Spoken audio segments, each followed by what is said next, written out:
अखंड हिंदुस्थानाचे आराध्य दैवत छत्रपती शिवाजी महाराज आणि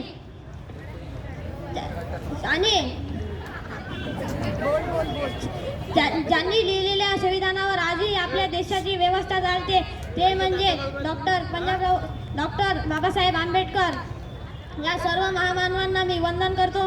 आजच्या कार्यक्रमाचे अध्यक्ष माननीय गुरुजन वर्ग आणि माझे मित्रमैत्रिणींनो, डॉक्टर पंजाबराव भाऊसाहेब देशमुख यांचा जन्म 27 डिसेंबर 1898 रोजी अमरावती जिल्ह्यातील पापळ या गावी झाला। त्यांचे प्राथमिक शिक्षण पापळ येथे झाले व माध्यमिक शिक्षण अमरावती येथे झाले व पुढील शिक्षण ऑक्सफर्ड विद्यापीठ येथे झाले।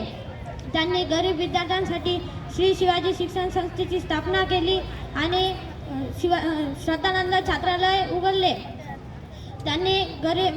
त्यांनी शेतकऱ्यांचे प्रश्न सोडविण्यासाठी भारत कृषक समाजाची स्थापना केली। महाराष्ट्र केसरी नावाचे वृत्तपत्र छापिले। शेवटी जाता भाऊसाहेबांसाठी एवढेच म्हणे, करून जावे बरेच काही, निघून येथून जाताना गैवर यावा जगास साऱ्या, निरोप शेवटी घेताना जय हिंद जय हिंद।